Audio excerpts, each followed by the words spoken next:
Hello everyone. तो आज हम लोग बात करने वाले हैं कुछ ऐसे फंडामेंटली स्ट्रॉन्ग स्टॉक्स जो कि हम अभी परचेज करने का सोच सकते हैं या फिर उसको स्टडी कर सकते हैं, क्योंकि हमारा Nifty already all time high पे है। तो कुछ हमें ऐसे स्टॉक्स फिगर आउट करने हैं कि although Nifty all time high है, बट स्टॉक्स उस तरह से भागे नहीं है। तो आज के वीडियो में हमने कुछ ऐसे स्टॉक्स पिक किया है जो कि अभी भी अंडर वैल्यूड है। दैट मीन्स कि उसके फंडामेंटल्स काफ़ी स्ट्रॉन्ग है, उसके नेट प्रॉफ़िट जो है वो पैट जो है कंटिन्यूअसली राइज़ कर रहा है, बट उसके जो प्रॉफ़िट उसके जो शेयर प्राइस है उस हिसाब से मूव नहीं कर रहा है। तो चलिए स्टार्ट करते हैं और इसको हम स्टडी करते हैं। ओके, तो जो हमारा फर्स्ट स्टॉक है आज का वो है एसबीआई कार्ड। अगर हम एसबीआई कार्ड ऑलरेडी हमने कवर किया हुआ है पहले, उसका डिटेल एनालिसिस किया हुआ है। अगर आपको डिटेल एनालिसिस देखना है तो आप आई बटन पे क्लिक करके देख सकते हैं। तो हम थोड़ा-सा डिटेल में नहीं, इसको शॉर्ट में हम देखेंगे कि हमें काफ़ी 5 अलग अदर स्टॉक्स भी कवर करने हैं। तो अगर हम स्टॉक पी की बात करें तो ये 31.4 है। अगर हम इसका परफॉर्मेंस देखेंगे अगर, तो इसका हम एक बार शेयर प्राइस देख लेते हैं। शेयर प्राइस देखेंगे तो ये हमारा ऑल टाइम हाई से इनफैक्ट इंसेप्शन से 26% डाउन चल रहा है। अगर इसका ऑल टाइम हाई पे देखेंगे तो ये 33.33%, आई मीन वन थर्ड है अपने टॉप से, सॉरी टू थर्ड है अपने टॉप से, वन थर्ड डाउन है। अगर इसके हम बैलेंस शीट पे जाए, पी&एल पे जाए, तो हम देख रहे हैं कि जो ईयरली है, हम कोविड के बाद का देखें तो ये हमारा 985 है, फिर 16 हो गया, फिर 2200 हो गया और अभी तो हमारा 2300 अभी तक का है, टीटीएम है। तो ये काफ़ी कंसिस्टेंटली ग्रो कर रहा है। अगर हम इसका जो बैलेंस शीट में देखें तो इसका बोरोइंग देख रहे हैं कि काफ़ी ज़बरदस्त इंक्रीज़ हुआ है, और जो रिज़र्व्स है उस हिसाब से वो भी काफ़ी डिसेंट सा देखने को मिल रहा है। और हम अगर प्रमोटर की बात करें तो नो डाउट एसबीआई कार्ड है, तो एसबीआई प्रमोटर है। और जो जिन्होंने 69% होल्ड करके रखा हुआ है, रेस्ट हमारा 9% और 17% वो हमारा एफआईडीआई के पास है, और सिर्फ 0.5% के अराउंड पब्लिक के पास है। और अगर स्टेक की बात करें तो लास्ट 3 साल में बहुत ज़बरदस्त तरीके से एफआईडीआई ने होल्ड किया हुआ है, अपना स्टेक बढ़ाया हुआ है। तो ये ऑल्दो ये नहीं है कि एफआईडीआई ले रही है तो स्टॉक अच्छा ही होगा, बट अगर हम फंडामेंटल्स की बात करें तो इसका प्रॉफिट ऑल टाइम हाई पे है, इसका जो है रेवेन्यू है ऑल टाइम हाई पे है। तो ये चांसेस ज़्यादा है कि अच्छा कर सकता है। रीज़न बीइंग कि अभी हमारा स्टॉक अभी इतना सब्सटैंशियली इंक्रीज़ नहीं हुआ, ऑल्दो हमारा प्रॉफिट सही है तो इसका ये हाई पॉसिबिलिटी है कि इस बुल रन में हो सकता है कि ये स्टॉक अच्छा कर जाए। ठीक है? और हम नेक्स्ट स्टॉक पे आते हैं। ये हमारा है अपना फ़ेवरेट एचडीएफसी बैंक। तो अब इसको कोई इंट्रोडक्शन की ज़रूरत है नहीं, क्योंकि प्राइवेट, आई मीन ये लार्जेस्ट प्राइवेट सेक्टर बैंक है। इनफैक्ट बैंकिंग सेक्टर का इसका ही सबसे बड़ा बैंक है, और आई गेस सेकंड नंबर पे है, निफ्टी में आता है सेकंड बाय मार्केट कैप की बात करें तो। इसका भी सिमिलर स्टोरी है। अगर हम इसका शेयर प्राइस सर्च करें तो अगर हम 5 ईयर्स की डेटा देखें तो यहाँ पे देखेंगे इस पॉइंट से 2021 फरवरी से, तो अगर फ्लैट ही परफॉर्मेंस रहा है, तो अप्रॉक्सीमेट 3 साल में 2 साल, ढाई 3 साल में फ्लैट ही परफॉर्मेंस रहा है। अगर इसका हम सिमिलर स्टोरी है, अगर क्वार्टर्स की बात करें तो नेट प्रॉफिट हमारा अब काफ़ी ज़बरदस्त इंक्रीज़ हुआ है। 3 साल में अप्रॉक्सीमेट डबल से भी ज़्यादा है, ऑल्दो ये लार्ज कैप, आई मीन हाँ, या लार्ज कैप है, लार्ज कैप स्टॉक है। अगर हम नेट प्रॉफिट रेवेन्यू की बात करें तो रेवेन्यू तो अप्रॉक्सीमेट 9 टाइम्स इंक्रीज़ हो चुका है। आई गेस ये 24 तक तो 10 टाइम्स हो सकता है, चांसेस है, या फिर 9.5 टाइम्स हो सकता है। अगर हम नेट प्रॉफिट की बात करें तो ऑलरेडी 10 टाइम्स देखने को, 10 मोर देन 10 टाइम्स देखने को मिल रहा है ओवर लास्ट 8 ईयर्स, और ये हमारा नेट प्रॉफिट भी ऑल टाइम हाई पे बैठा हुआ है। अगर हम रिज़र्व्स का कोई कंपैरिज़न है नहीं, क्योंकि ऑलरेडी इतनी बड़ी बैंक है ये, इंडिया का लार्जेस्ट बैंक है, लेंडर है ये। और प्रोमोटर्स में बैंकिंग सेक्टर का तो हम देख रहे हैं कि जो पब्लिक का है 17% है, रेस्ट 83% के अप्रॉक्स हमारा एफआईडीआई ने होल्ड करके रखा हुआ है। ठीक है? तो ये और हमने और हमने ये शेयर प्राइस देख लिया, ऑलमोस्ट फ्लैट ही रहा है ढाई 3 साल से, ठीक है? तो नेक्स्ट हमारा है, तो इस रीज़न है ये अच्छा बाई हम मतलब ये इसका चांसेस ज़्यादा है कि ये आने वाले टाइम में अच्छा कर सकता है। जो हमारा थर्ड स्टॉक है आज का, वो Kotak Mahindra bank. Similar story, अगर हम शेयर प्राइस सर्च करें इसका, तो सिमिलर स्टोरी है। इसने तो अगर देखें तो 3 साल अप्रॉक्सिमेट या 3 साल स्टॉक चला ही नहीं, फ्लैट ही परफॉर्मेंस रहा है। अगर टॉप लेवल से बात करें तो अभी भी ये टॉप लेवल से 15% डाउन है।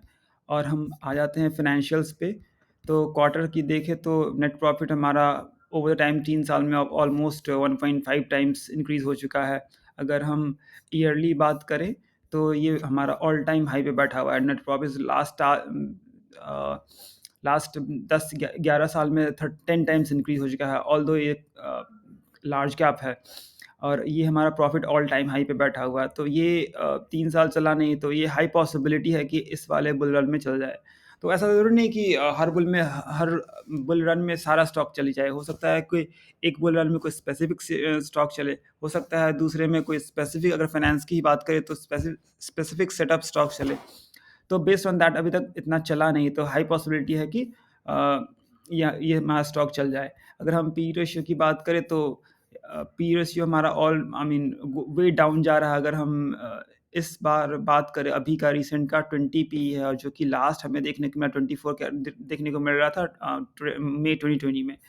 तो हमारा प्रॉफिट ऑल टाइम हाई है, रेवेन्यू ऑल टाइम हाई है, और पी हमारा ऑलमोस्ट 3 साल पहले का लेवल है। तो ये हाई पॉसिबिलिटी अगेन कि हमारा आने वाले टाइम में स्टॉक कर सकता है, प्रोवाइडेड कि हमारा फंडामेंटल इसका काफ़ी स्ट्रॉन्ग है और प्रॉफिट ऑल टाइम हाई है।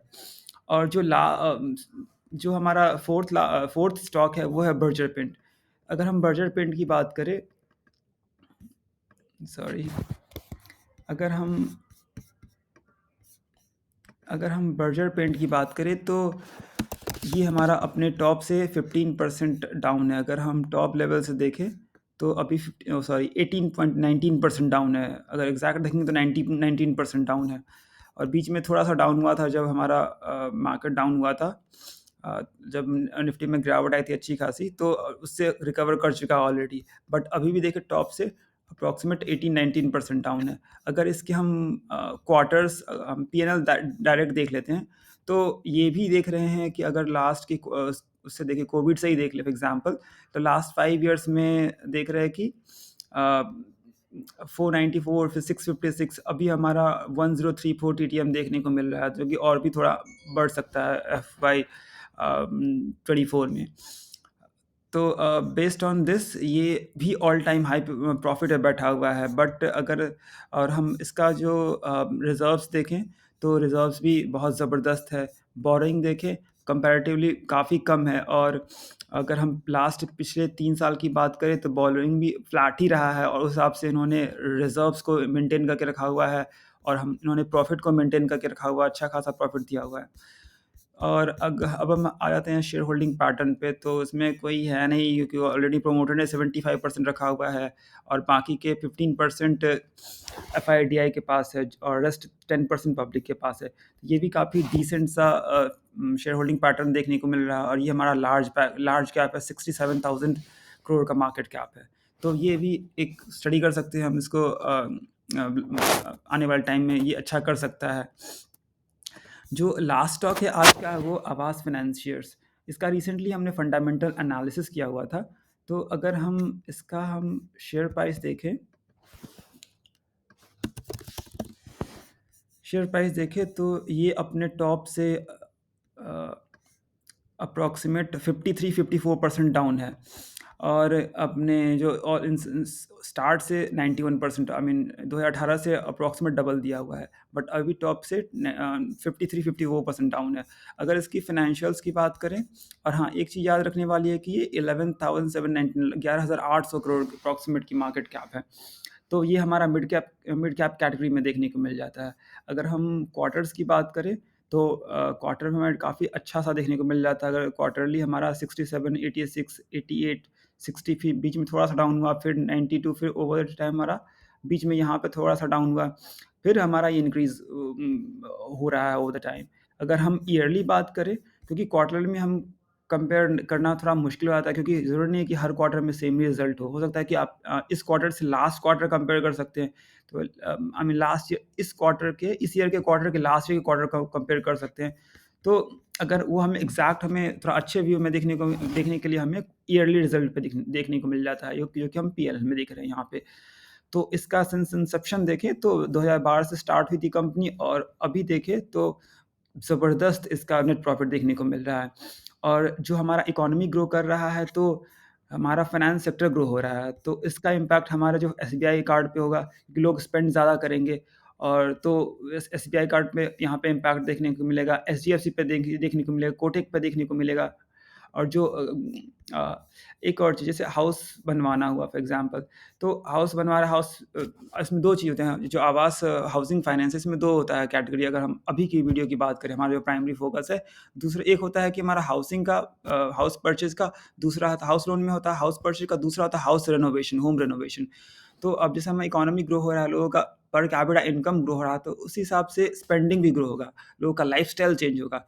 तो उस हिसाब से देखें तो ये हमारा जो 4 फाइनेंस स्टॉक रखा हुआ है हमने आज के स्टडी में, जो जो कि आवास की बात करें, स्लाइटली रिस्कियर कैटेगरी में है, क्योंकि ये मिड कैप सेगमेंट में लाई करती है। और इसका अगर हम प्रॉफ़िट की बात करें तो बहुत ज़बरदस्त देखने को मिल रहा है। तो अगर हम बात करें फिर से, तो अगर हमारा फाइनेंस इंक्रीज़ होगा, आई मीन जो लोगों का इनकम इंक्रीज़ होगा, तो उसका इम्पैक्ट सारे फाइनेंस सेक्टर पे होगा, प्लस जो भी कंज़्यूम करते हैं उस पे होगा। तो अगर हम हाउस की बात करें, हाउस बनवाने का, तो ऑब्वियसली उसका पेंट सेक्टर होता है, उसमें और भी सेक्टर्स होते हैं रियल एस्टेट में, जैसे हो गया जैसे लकड़ी का हो गया, और जैसे हो गया हमारा सरिया का हो गया, स्टील का हो गया। तो हम सारा सेक्टर में हम अभी कंसीडर नहीं कर सकते, क्योंकि इसमें काफ़ी सारी चीज़ें होती है। अब जैसे स्टील की बात करें तो गवर्नमेंट कंट्रोल करती है काफ़ी सारी चीज़ें। तो अगर हम पेंट सेक्टर की बात करें, तो यहाँ पे हम देख रहे हैं कि अ, ये हमारा टॉप से अप्रॉक्सिमेट 18% डाउन है, तो ये चांसेस ज़्यादा है कि ये हमारा स्टॉक रिकवर कर जाए और अच्छा खासा ब्रेक थ्रू दे। तो उम, ओके, तो ये रहा आज का analysis based on what we have. Uh, अभी तक कितना रन अप दिया है और आने वाले टाइम में कितना अच्छा और कर सकता है, प्रोवाइडेड कि हमारा इस सारे स्टॉक्स ऑलमोस्ट ये आवास फाइनेंशियल कुछ जो कि थोड़ा रिस्कियर कैटेगरी में आता है, बाकी सारे स्टॉक हमारे काफ़ी फंडामेंटल स्ट्रांग है, जिसमें कोई इशू नहीं है। So based on this, I think we can study these stocks, and again, it's all your own money, your hard-earned money. So better you can think and study yourselves before investing. But मेरे हिसाब से we can consider these stocks at this time, because these haven't given us breakthrough enough yet. So मेरे ख्याल से we can study. Thank you so much for watching. See you in the next video. Bye bye.